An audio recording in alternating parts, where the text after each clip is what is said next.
Hey guys, OGL Bina here, bringing you guys my IBL Week 10 match. I believe it's Week 10 match against Mid and his Star City Archers, I believe his team name is. Now, unfortunately, there is no Teambuilder this week. I do apologize for that.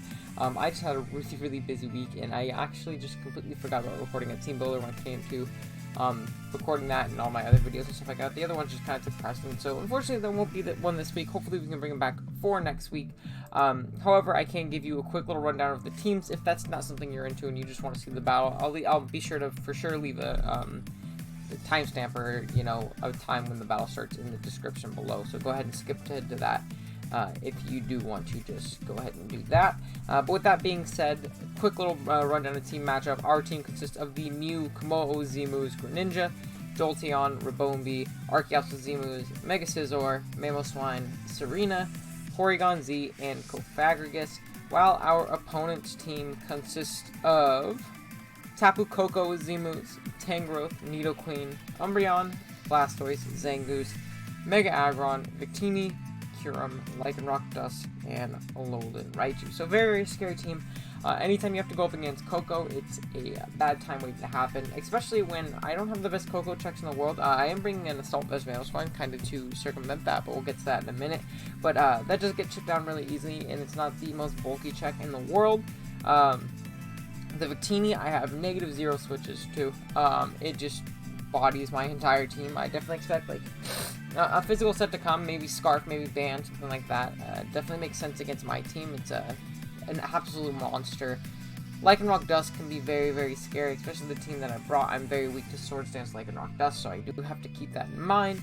And other than that, I feel like I can handle pretty much everything else on my opponent's team pretty well. But with that being said, our first Mon right here, we're rocking out with Komodo, Fightium Z with a soundproof ability, 1 something HP, 140 attack, and 186 speed. I'm not even going to read EVs because they're all small on my screen. They're probably small on your screen too, but they all are there for a reason.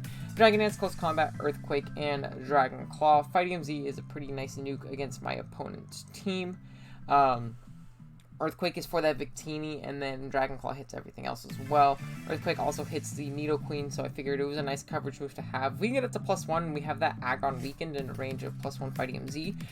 We can honestly just win the game. We also have to confirm that he is not Shuka Koko or chip him in a range of +1 Earthquake from our Komodo. I don't expect Scarf to come just because we do have a Mamoswine, and it's a very big threat versus his team. He doesn't switch into a well.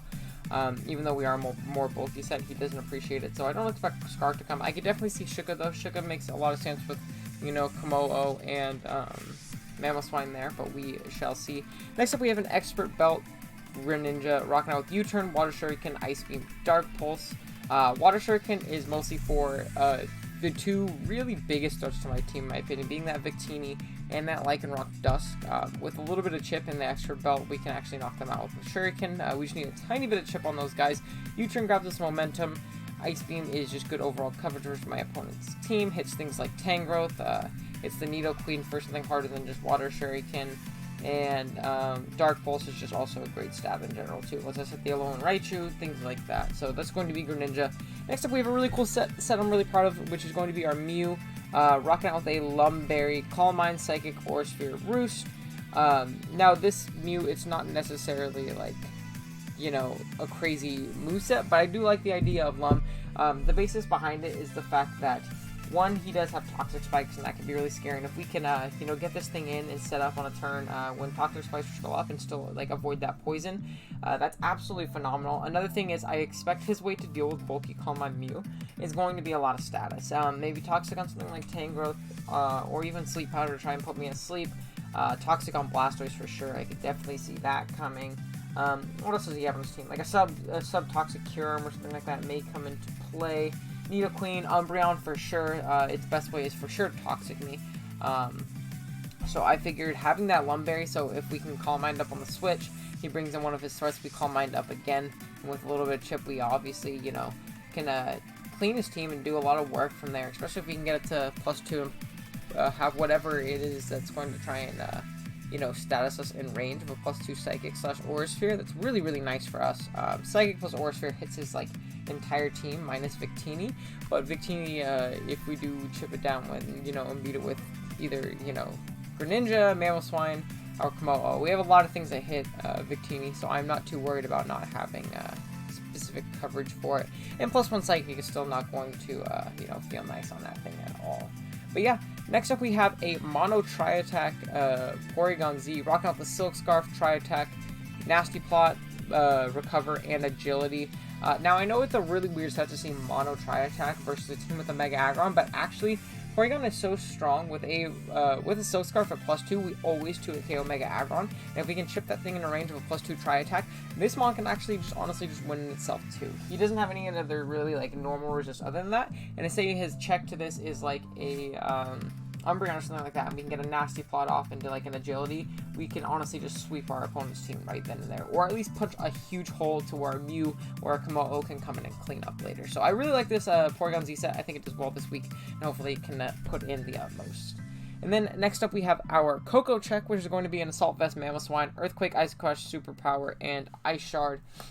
This is going to be, like I said, our Coco check. I believe we live Dazzling Gleam into Grass Knot, or we live and we also live a Z Grass Knot, stuff like that. Dual stats plus Superpower hits everything. Superpower, I wanted to hit the Umbreon super effectively because it can kind of sit in front of us and wish stall us if not, and if we can potentially kill that thing with Earthquake into Superpower, which is again really nice for us. So I figured it'd be a good option to have. And yeah, that's going to be Mamoswine. Then lastly, we have a Focus Sash, Sticky Web, Rabombi with Moonblast, Bug Buzz, U-Turn, Sticky Web. Sticky Web's pretty good versus my opponent's team, in my opinion. If I can slow down that Tapu Koko, slow down a Scarf Victini, it makes my game plan a lot easier. If I can slow down a Alolan Raichu into Rain, potentially, that also is really nice. We're pretty weak to that one in terrain also. We tend to just stack to it, so I figure having the option of slowing down my opponent is really nice. He does have potential removal options like the Koko, but if Koko's running Defog, it's not as scary versus me because it's foregoing coverage. He could run Rapid Spin Blastoise, which isn't obviously a crazy set. That's what I think likely will be his hazard removal. However, that gives me a free turn while he's Rapid Spinning to go into one of my big threats like Komodo or, our Mew or our Porygon Z. But yeah, so that is going to be the team. Let's jump right into the battle. And as you can see, our opponent elected to bring the Mega Aggron, Tapu Koko, Victini, Nidoqueen, Zangoose, and Blastoise. Now, right off the bat, I am going to elect to lead off with my Mamoswine. I figure it is, it's my best bet. If he wants to lead the Aggron, I can get a little bit of chip off and kind of determine his set. If I can, chip him down in the range of a +2 Tri-Attack after a couple of Earthquakes, it's really nice for me. If he wants to lead Koko and try and get a U-turn, I obviously scare him out, and he doesn't switch in well to this, and he has a, pre-Mega Aggron in the back. And then Victini, I also lead well against. I live pretty much any one hit from that thing, so that's also very nice. And he has the Fierce Scarf, it's like Bandit, which I think is the only way he can possibly knock me out. But yeah, he's going to elect to lead off with his Mega Aggron. He's going to Mega Evolve, and turn 1, I'm just going to go for an Earthquake. I figure his play right here is probably to get up his rocks. He sees I don't really have the best removal options on this team right here, and he sees that I have Rabombi. So I likely am not carrying Defog on anything, which I'm not. I'd rather have my Hazard Tip than his. He is going to get off a big Stealth Rock right here, as I do get off a little bit of chip on this Aggron. Not too much, as you can see, in Earthquake, even though I'm not like Adamant or Max Attack or anything like that. That Earthquake absolutely bounced off, which is pretty gross. I'm going to go into my Greninja because I figure it's my best Heavy Slam switch in. I do take Rocks right here, and I'm going to also take a Heavy Slam. I do need to be careful. This is my best way of revenging that Victini. However, I figure I'll be alright because there is no Lycanroc Dust too, so there's not too much pressure on our, on our Greninja this game. As right here, he's going to pull switch out into his Tapu Koko. I'm assuming expecting either a Low Kick or a Dark Pulse. I do go for the Dark Pulse. I get a little bit of chip off on this Tapu Koko, showing me he's pretty offensive. He's not, a super bulky variant or anything like that. I am going to switch out though because my Greninja still has a lot of use. I'm going to go out into my Mamoswine, take a little bit of Rock Chip, as I do take a U-turn from the Koko right here. So good play at my opponent's card, grabbing some momentum, knowing I'm probably not staying in with my Greninja, as it's still pretty good in this game. As he's going to pull the switch out into his Victini. Now this is a big threat. I do not want to, I'm just going to throw off an Earthquake. I don't have anything to actually switch into this, and I need my Greninja, so I don't want to switch it and taking him 1v create. I can't do it anymore. As it turns out, we're actually faster, and he actually lives the Earthquake. And this is because he is Weakness Policy plus Trick Room which is a really cool set, really terrifying, honestly. I didn't honestly expect this set, and because Scarf or Ban works so well versus me, but this definitely makes sense in itself. He's +2 V-Cree is nuking literally everything on my team. So I have to pick a sack. Right here, I'm going to pick to sack my Rabombi because I figure it's my least useful member. He's going to go for the Zen Headbutt. I guess, scouting and seeing if I wanted to go into Komodo to try and take the hit or something like that. It makes me wish I went in Greninja, but Greninja is my best way of revenging this thing, so that's what I'm going to go out into right now after Rabombi does go down. And I really wanted to predict him to kind of read the fact that, hey, he probably has Water Shuriken, but I didn't want to risk it and overplay and just kind of sack 2 more monsters thing, as I am going to be able to get off the Water Shuriken, take down the Victini, and kind of save myself here from that huge giant threat. Really cool set on mid's part. That was definitely a really cool set. But right here, he's going to bring out the Nidoqueen. I'm going to go for another Water Shuriken, trying to stall out Trick Room turns, and trying to get up a little bit of damage on this thing, just because it is, a pretty decent offensive threat versus me right here. As I am going to get off, I believe, 4 Water Shuriken hits, and I'm going to bring this thing down to like 75%-ish or something like that. He is going to go for the Sludge Wave, which is fine. Takes out my Greninja, but Greninja did more than what it needed to. It took out that Victini, which was its main job. There's no Lycanroc Dust, so I didn't have to save it for that. And it chipped this Nidoqueen pretty heavily. As right here, I'm going to go out into my Mew, and I figure this is a good opportunity to potentially set up a Calm Mind. He will outspeed me on this turn just because of the Trick Room. But, that's all good because I am going to be able to get off my Calm Mind. I'm going to be able to boost up a little bit. He doesn't get the Poison because he's obviously Sheer Force, and if he wanted to go for the Toxic, then I would have obviously ate my Lumberry and gotten that back. The Trick Room does wear off right here. I am going to go straight for a Roost. I can kind of 1v1 this and start setting up on it if he wants to leave it in. He's going to go out and do his Zangoose right here.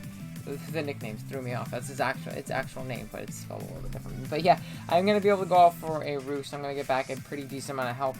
He's going to have his Toxic Orb activated right here. As I go for an Aura Sphere, which actually always takes out the Zangoose, because I do have a pretty hefty amount of special attack on my Mew. I take out that Mon, which is great. It wasn't a Mon I super prepped for, and it was actually pretty scary as a Wall Breaker. I didn't switch into Facade at all either. So that's really nice. I'm glad that we're able to take that out. He's going to go into his Blastoise right here. I'm just going to throw off a +1 Psychic, kind of gauge damage, see how much it does. It does a fair few amount. It's potentially a 2-hit KO from this range, as he does go for the Toxic, and our Lumberry pops off, which is phenomenal. This is going to let us avoid this poison right here, and it's going to up our longevity of our Mew, letting us punch a giant hole in my opponent's team. Nothing on his team wants to take Aura Sphere plus Psychic right now, as he is going to, gets a little bit of Lefty's recovery back, and my Synchronize actually also poisons him, which kind of nullifies his lefties to an extent, bringing him back down below half. Now, I'm going to go for another Psychic right here, hoping that I knock out this Blastoise. Unfortunately, you're going to see I get like a min roll, I think, if this thing is on like 1. He's able to get a Toxic off, which really does suck. I think our Mew just won from this point too, which is, again, really unfortunate. But it's still going to be able to absolutely punch a giant hole through my opponent's team. So I can't complain too much, in all honesty, as he is going to go down to the Toxic damage, I believe, this next turn. So Mew gets another kill right here. Call my Mew putting in the finest to work right now, as the Blastoise goes down, and I believe my opponent's going to elect to go into the Nidoqueen, just trying to rack up Toxic turns on me. Again, this Mew's doing exactly what it's supposed to be doing. It's just chipping my opponent's team down to the max. I do get a big Psychic off. I'm able to knock out this Nidoqueen, and yeah, bringing us up to a 4-2 lead right here. Now, Mew maybe might take out one more member, depending on his aggron spread. We can do a big chunk to it. I don't think it'll be ever able to take it out unless he's like super offensive and he has like no HP, which we saw earlier he definitely isn't. But my best play is here to throw off the Aura Sphere, being I have my Komodo in the back and I can use this as an opportunity to set up and win the game. He is going to go for a Heavy Slam, do a huge chunk to my Mew, bring it down to the red into range of our Toxic right here. So down goes Mew, but it put in a ton of work. It killed the Blastoise and the Zangoose, and it took off and the Nidoqueen, actually. So 3 kills from Mew, and then took down a bunch of health on this Aggron. This gives me a free switch into my Komodo. I'm going to set up a Dragon Dance. Best thing he can do is roar me. If he attacks me, I live any one hit, guaranteed. I just have to hope he's not Thunder Wave, which I don't really see coming to this matchup. He is going to be able to throw off a Heavy Slam right here.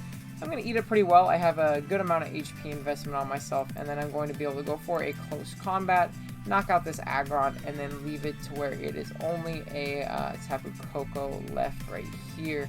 as he is going to go down, going to go out into the Coco. And I believe this is a turn where I can just kind of pop off my Z. I believe we're grounding him Z this match. Did I say we were fighting him earlier? If I said we were fighting him, I'm dumb. Yeah, we were grounding him Z, just for Coco, Teeny, stuff like that, in case they wanted to be shook or in case they were really bulky. So yeah, I was wrong on the team builder. We were definitely grounding him. I apologize about that, but right here, I'm going to throw off the grounding, being that it gives me the best chance to win with the most differential, because if he shook a berry, he lives in Earthquake, but if he shook a berry, he probably does not live a +1 Tectonic Rage from our Komodo, as we do get a little buffering in between the animation. But yeah, you're going to see right here that this Coco actually does end up going down right here. He did end up being Shookaberry, so he did call that play right. Definitely makes sense on his end, the prep right there. But we are going to be able to take a 3-0 victory against mid here and his Star City Archer. So GG's to him. He definitely played the game well. I'm really proud of our prep this week. That's why I'm pretty bummed we didn't actually do a team builder. I thought sets like, you know, AV Mamoswine and Dual Dance, what do you call it? Dual Dance Recover, Porygon Z, Groundium Z, Komodo, and especially that Lumberry Mew. I thought it was really cool prep on our end. And I think that's kind of what separated us in this matchup, just, you know, being able to throw together a really, really nice team. This is going to bring us to, I believe, a 7-3 record going into week 11, where we will play the OP Jellicent and his Toronto Leaf Storms, I believe his team name is. Really, really big game. If we can win, we actually do secure a top 2 seed, which would mean a bye in playoffs. If not, we are completely clinched no matter what. Especially with this win, I think we guaranteed ourselves a spot in playoffs no matter what happens. So regardless, we will be having a nice little playoff run here coming up in the future. But yeah, that is going to be our week 10 game. Thank you guys so much for watching. If you're new, be sure to subscribe and all that good stuff so you can catch our games as they go up every week. I'm going to get out of here. Later.